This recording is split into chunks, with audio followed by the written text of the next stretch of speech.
A blur of guards' red glints in the fading light.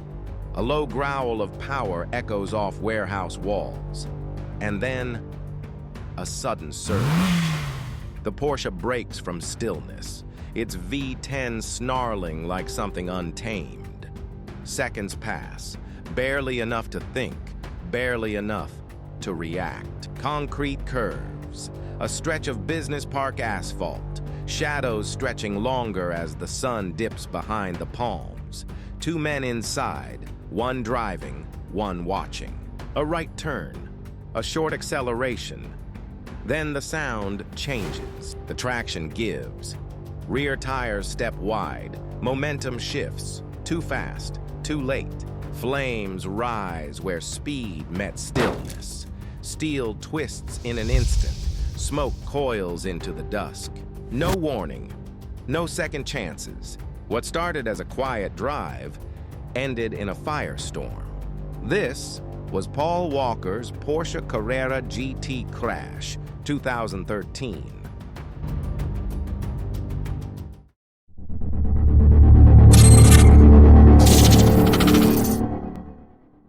It was Saturday, November 30th, 2013.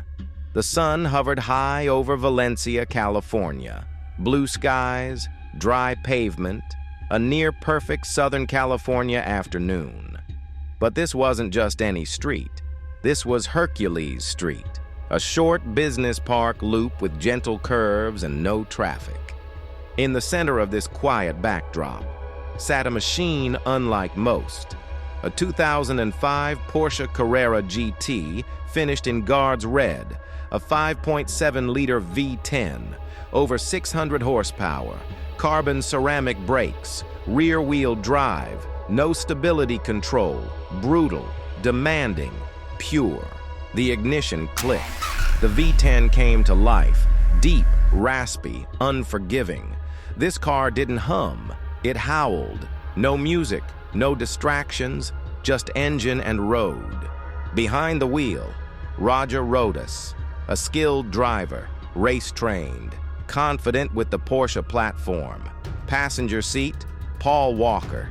The two had just left a charity event and decided on a short test loop, just one quick ride around the block.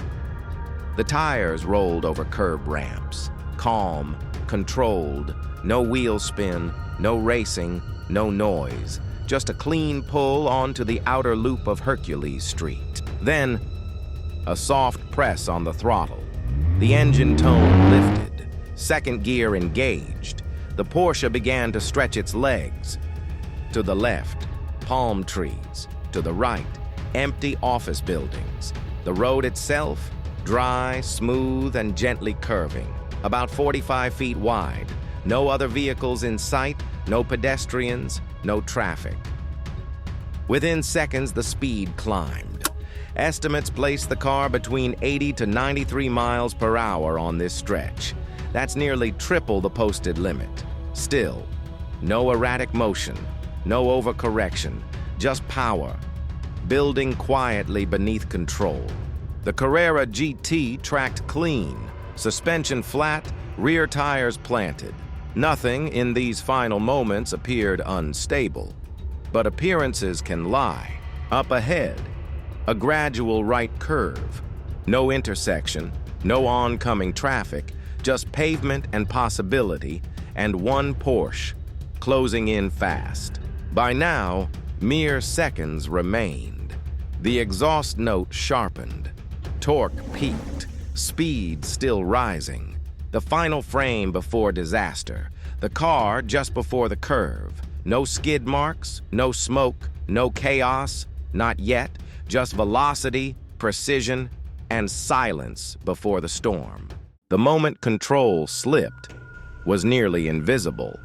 At approximately 3:26 p.m. on a dry stretch of Hercules Street, the rear tires of the Porsche Carrera GT began to slide outward. A high-speed yaw, just a few degrees off-center. But at over 80 miles per hour, it was enough. The car's rear snapped right. Rodas counter-steered, trained, reactive, but the Porsche didn't recover. The Carrera GT's unforgiving chassis punished even the smallest miscalculation. The rotation intensified. Clockwise, the nose pointed toward the inside curb, but the momentum refused to follow. Impact. The passenger side wheels struck the raised concrete median. The force launched the car slightly upward, destabilizing both suspension and steering geometry. For a fraction of a second, the rear wheels left the ground. Grip gone. Steering input useless. The Porsche was now a projectile, not a vehicle. The front passenger corner hit the first tree. Carbon fiber shattered. Aluminum crumpled. A massive amount of kinetic energy was instantly redirected through the car's right flank. The car began to rotate around its impact point, flinging the rear leftward. Momentum hadn't stopped, not even close. Just a few feet later, the right rear of the Porsche collided with a second tree. This was the deadliest hit. The carbon tub collapsed inward. Fire began to spark from the engine bay, but it wasn't visible yet. The force of the second tree caused the car to bounce slightly back into the roadway.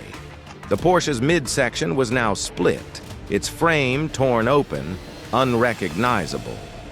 It slid a few feet more, and then stopped, resting at a diagonal against the curb, just feet from where the first tree stood.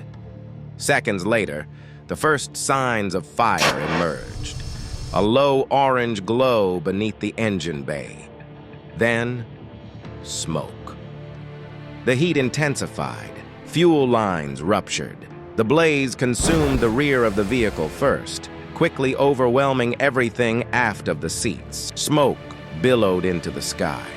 Reflections of flame danced across the bark of both trees and across the quiet office park walls. Sirens were still seconds away.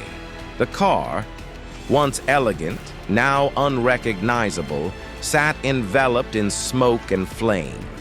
Nothing moved, nothing made a sound, except for fire. This is where the destruction ended, but the tragedy had only just begun. Twisted metal. Fractured silence. The Porsche. No longer a machine. Just remnants. Just ruin. On this quiet stretch of Hercules Street, two trees stood scorched, their bark blistered, the air thick with smoke. The rear, once home to a 600-horsepower V10, now engulfed in black. Carbon fiber eaten away, exposed internals, still smoldering. Fluid bled onto the pavement, a trail of impact, faded tire marks, and ashes settling into concrete cracks. The first tree gashed open at the base. The second split halfway up. Bark torn away like paper, each one a witness. Inside, nothing recognizable. The cockpit melted, collapsed. No seats, no glass, only silence where lives once sat. From above, the devastation stretched wider than the wreck itself. A vehicle built for precision, reduced to chaos in less than 10 seconds. Heat licked the grass, left it brittle and gray. Sidewalk edges curled and cracked, like they too recoiled in shock. First responders had come and gone, but the tape remained, stretched around a scene that no words could make sense of. One emblem, barely legible beneath soot. Porsche. A name still visible, but now meaningless. Smoke drifted upward, silent, slow, and for a moment, nothing else moved. This was the wreck left behind. Not a crash site, a graveyard of speed, carbon, and silence. According to official analysis, the Porsche Carrera GT was traveling between 80 to 93 miles per hour on a road posted at 45. That means nearly double the legal limit on a stretch not designed for high-speed maneuvering. Hercules Street is not a racing circuit. It's a commercial loop with gentle bends, wide medians, and surface inconsistencies. There were no potholes or mechanical failures, but the road was not designed for vehicles at racing velocity. At high speed, the rear Michelin Pilot Sport tires, though rated for extreme performance, had aged nearly 9 years. Grip deteriorates with time and temperature. As the rear end stepped out, traction broke. The Porsche entered oversteer. The Carrera GT has no electronic stability control, only raw mechanical balance. Once oversteer began, recovery relied solely on the driver's correction input and physics. Roger Rodas reacted quickly, but not quickly enough. At those speeds, a single correction lag becomes hundreds of feet lost in milliseconds. The car struck the raised concrete median with its passenger side front and rear wheels. That curb impact instantly unloaded the suspension, forcing the rear to rotate further, lifting grip entirely. Now, in full yaw, the Porsche was moving sideways at over 80 miles per hour. It became a 3,000-pound projectile, transferring linear energy into destructive lateral force. The first impact, into a tree near the front passenger corner, delivered an estimated force of over 100 Gs. That's 100 times the force of gravity, enough to rupture components, fracture carbon fiber, and critically deform the chassis. A second impact followed. This time, the right rear striking another tree with devastating velocity. This was the structural breaking point. The carbon monocoque fractured. The fire began here, initiated by ruptured fuel lines near the engine bay. Within seconds, heat from the crash ignited vapors in the fuel system.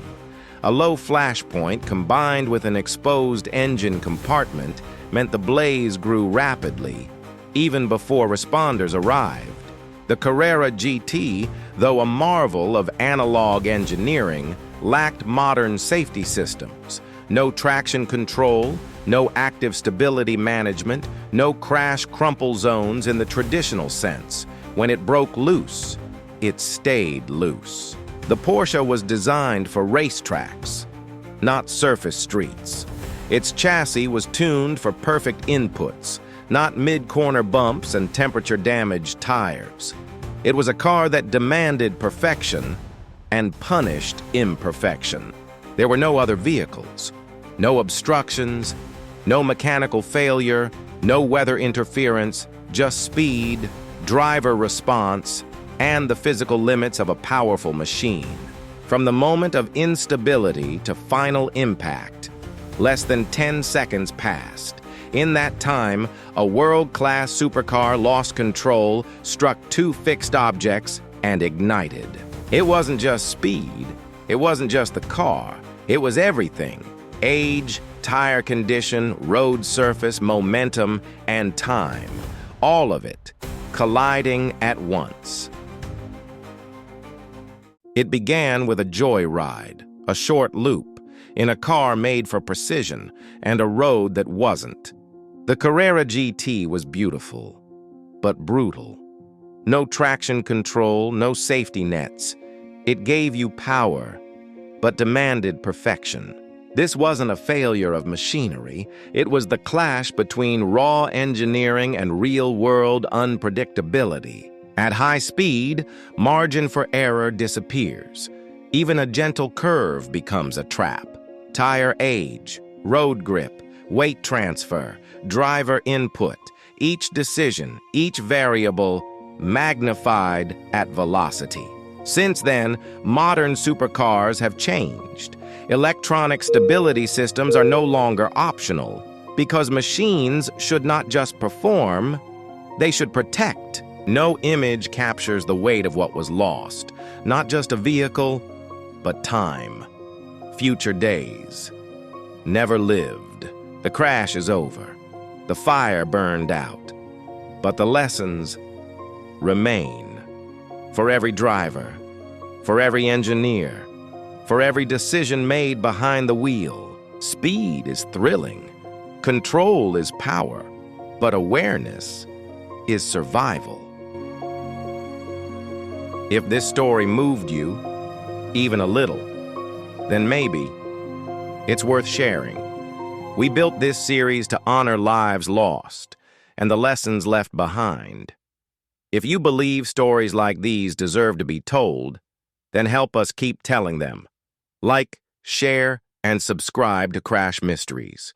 Your support means more than you know. Thank you for watching.